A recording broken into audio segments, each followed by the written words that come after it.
Ahoy hoy fellow bookworms, my name is Caroline and I like to read books, so let's talk about them. I kind of realized that I never talk about classics on my channel, even though there are some classic books that I would consider all-time favorites, so today's video is going to be all about classics that I love. First up, we have The Picture of Dorian Gray by Oscar Wilde. This is the story of our main character, Dorian Gray, who sees his own beautiful portrait painted by one of his friends and falls so amazingly in love with it that he sells his own soul in exchange for eternal youth and beauty. Once he's done that, he kind of starts living this double life where in the eyes of society he remains this perfect gentleman, but also he does some not so great stuff, and the only thing that shows any traces of his true self is his portrait. I just loved this book so much when I read it. It is such an iconic story, so I kind of already knew where it was going, but that didn't stop me enjoying it.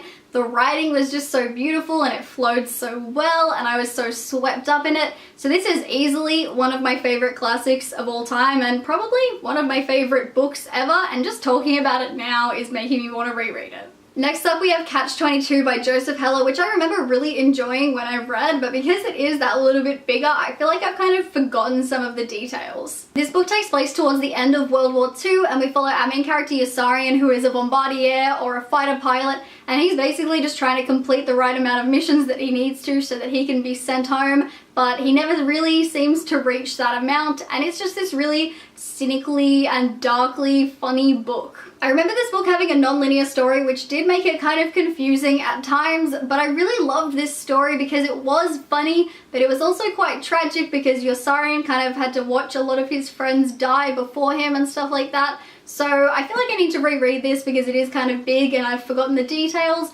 but I remember really loving it. The next classic I love is Hamlet by William Shakespeare, and this is actually the only one I ever studied for school that made it onto this list. Normally if you tell me I have to read something for school or if I have to write a whole bunch of essays on it, I just won't enjoy it, but somehow I really enjoyed it with this. I still love this all these years later after writing like a million essays on it and stuff, and I think it's just because this is so complex, there's so much in this. It's all about like revenge and questionable morals, and I just enjoyed it so much. I don't really know why. It was just a lot of fun to study and it's still a lot of fun to think about now. I've seen it on stage and I've seen different adaptations and it's just fun. I really love Hamlet. Next up is Animal Farm by George Orwell, which I loved because it was quick to read but also packed a really big punch. It's all about a farm that is taken over by the mistreated and overworked animals who live there, and they kind of want to turn it into this utopia where everything will be fine,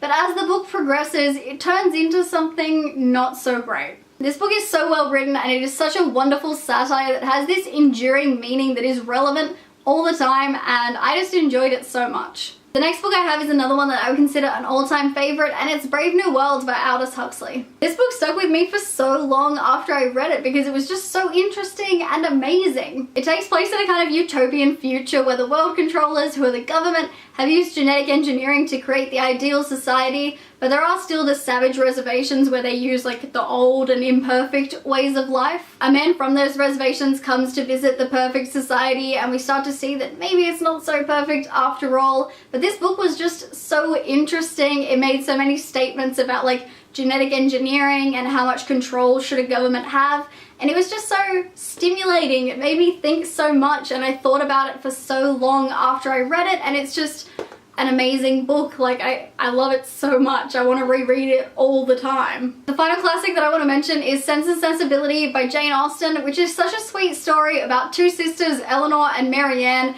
who have to enter polite society after the death of their father. I actually ended up liking this a lot more than I thought I would. I was really slow to read it at first because I kind of wasn't in the mood for it and I thought that meant that I wouldn't like it, but once I got on a roll reading it, I got really swept up by the story. I loved the relationship between the two sisters because they cared about each other so much and I thought that was really sweet and adorable. I loved the banter between all the different characters and I loved reading about polite society because that's always really fun. I ended up loving this though. Jane Austen is an absolutely phenomenal writer and there's more I could probably say, but my camera light is flashing and telling me that I'm nearly out of battery, so that's all. I upload videos Wednesdays, Saturdays, and sometimes Mondays as well, so be sure to like this video and subscribe to my channel, and I will see you in my next video. Toodaloo!